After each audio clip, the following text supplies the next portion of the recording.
Question number 17.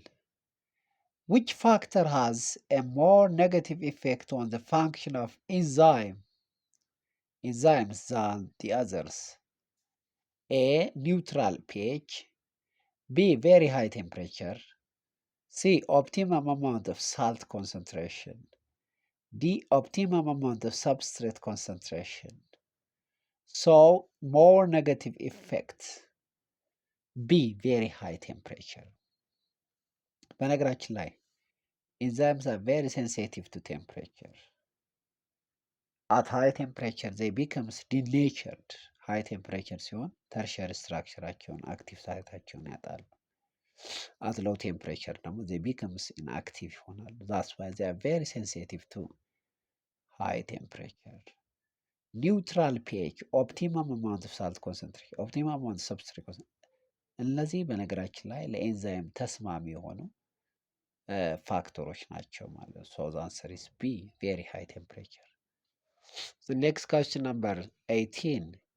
Which group of organisms has a system of protein synthesis in which transcription and translation takes place at separate times?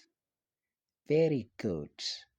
In the case of eukaryotic organisms, translation and transcription takes place in separate place and time as well. ለምሳሌ ትራንስክሪፕሽን ቤዚክሊ ቴክስ ፕሌስ የሚሆነው inside the nucleus of the cell, whereas translation takes place in the cytoplasm of the cell. So the answer is in all eukaryotic organisms. Why not B? B ለምን አይሆንም? in multicellular animals only የሚለውን ያፈርሰዋል ማለት ነው። ሲስ ለምን አይሆንም? only in prokaryotic organisms. ስለዚህ ይህን አፍራሽ ነው የሚሆነው ማለት ነው። So after all the answer is A, in all eukaryotic organisms. Next question number 19. To which genus of humans-like organisms does Lucy belong? በነገራችን ላይ የሉሲ ሳይንቲፊክ ኔም አውስትራሎፒተከስ አፈረንሲስ ነው። ሰው አውስትራሎፒተከስ አፈረንሲስ ሳይንቲፊክ ኔም በሚጻፍበት ጊዜ ሁለት ነገሮችን ይይዛል። the genus name and then species name.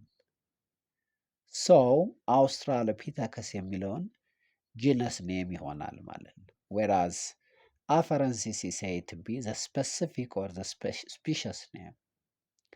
so to which genus ስለሚል መልሱ የሚሆነው the genus Australopithecus ይሆናል ማለት ነው።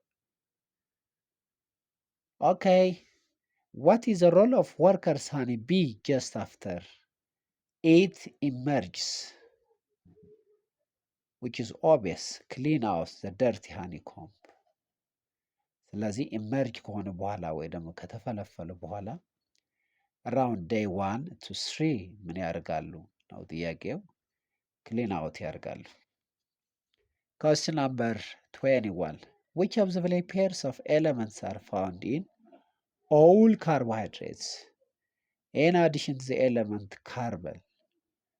በነገራችን ላይ all carbohydrates are made up of carbon, hydrogen and then oxygen.